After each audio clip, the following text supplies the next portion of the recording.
kamata ka ji tsoron Allah Muhammadu Buhari, ya kamata ka ji tsoron Allah. Wannan bushewar zuciya ta ka ta yi yawa, wannan rashin tausayi naka, ko dai kai a Fir'auna Buhari ai iyaka abin da za ka yi kenan, iyaka abin da za ka yi na rashin tausayi kenan.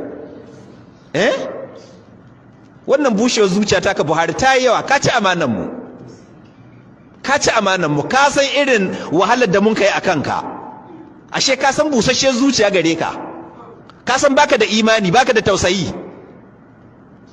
Yadda mai imani yana barin mutane cikin wannan tasku, tunda ba 'ya'yanka bane, ga mata wasu da goyo da ƙananan yara cikin wannan tasku, cikin wannan bala'i, kuma gwamnati ta kawo ido ta samu su. Wace irin gwamnati ce wannan? Waɗanne irin mutane wai ku jami'an gwamnati? Ya kamata ku ji tsoron Allah, mune muku da sai ku ji tsoron Allah.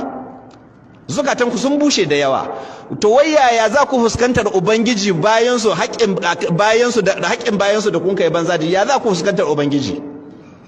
Rantsuwa hukun kai Buhari, kana musulmi, an ka baka Qur'ani, kai rantsuwa za ka yi adalci, yazo waɗannan ka yi musu adalci.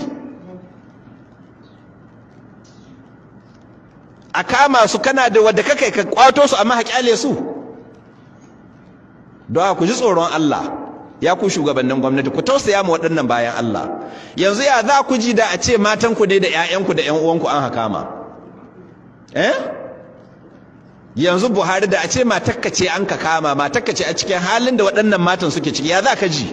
To duk yadda za ka ji, haka nan 'yan uwan waɗannan bayan Allah suke ji. Don haka ya kamata ku tausaya musu.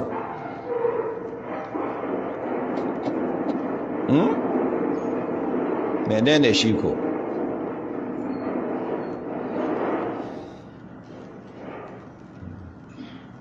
Ya kamata ku tausaya musu, ku ji tsoron Allah, ku sani ba nan za a dawama ba fa.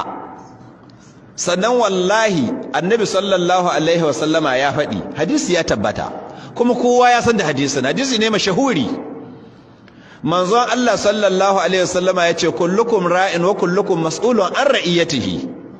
Kowanninku makiyayi ne, kuma kowanninku abin tambaya ne ga abin da an ka bashi kiyo.